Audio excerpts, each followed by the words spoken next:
یہ صرف آگ نہیں تھی، یہ کراچی کے سینے پر لگا ہوا وہ زخم ہے جو ابھی تک دھواں دے رہا ہے۔ کراچی گل پلازا میں لگنے والی آگ نے لمحوں میں وہ سب کچھ جلا کر راکھ کر دیا جس کو بنانے میں دہائیاں لگتی ہیں۔ 1200 دکانیں جل گئی، ہزاروں خاندانوں کی روزی جل گئی اور اربوں روپے کا سرمایہ خاک ہو گیا۔ یہ آگ رات کی خاموشی میں لگی اور صبح تک ایک پورا کاروباری مرکز قبرستان بن چکا تھا۔ لوہے کے شٹر پگھل گئے، سیمنٹ کی دیواریں جھک گئیں، دکانوں کے اندر رکھا مال نہیں، لوگوں کی عمر بھر کی کمائیاں جل گئیں۔ بلکہ یوں کہا جائے کہ فائر بریگیڈ کی گاڑیاں تو پہنچی لیکن کچھ کر نہیں پائیں۔ آگ اتنی شدید تھی کہ کئی گھنٹے نہیں کئی دن لگ گئے اس آگ کو ٹھنڈا کرنے میں۔ اور سوال صرف یہ نہیں کہ یہ آگ لگی کیسے، سوال یہ ہے یہ آگ پھیلی کیوں؟ کیا عمارت میں فائر سیفٹی سسٹم تھا یا نہیں تھا؟ کیا بجلی کی وائرنگ معیاری تھی یا نہیں تھی؟ یا پھر ہمیشہ کی طرح سب کچھ کاغذوں میں درست تھا اور حقیقت میں خطرناک تھا؟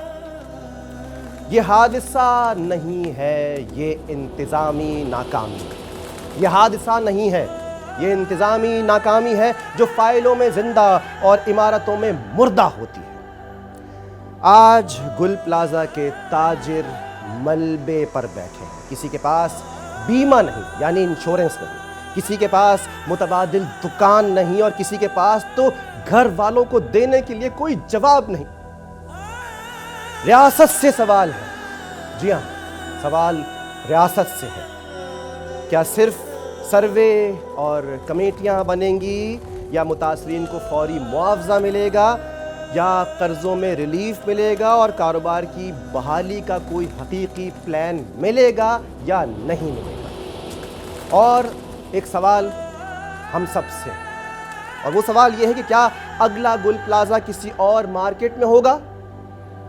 ہم اب بھی صرف اگلے سانحے کا انتظار کر رہے ہیں؟ کیونکہ یاد رکھیے جب بازار جلتے ہیں تو صرف مال نہیں جلتا، شہر کا اعتماد جلتا ہے، شہر کا مقدر جلتا ہے۔ کراچی اگر ملک کا معاشی انجن ہے، اگر ہے یہ شہر اس ملک کا معاشی انجن، تو ایسے سانحات اس انجن میں آگ لگا رہے ہیں، ہمارے مستقبل میں آگ لگا رہے ہیں۔ اب وقت آ گیا ہے اور اب وقت بیانات کا ہرگز نہیں ہے، عمل کا وقت ہے، ورنہ اگلی بار کسی اور نام سے کسی اور جگہ ہم سب کا امتحان لینے آئے گی پھر ایک اور آگ۔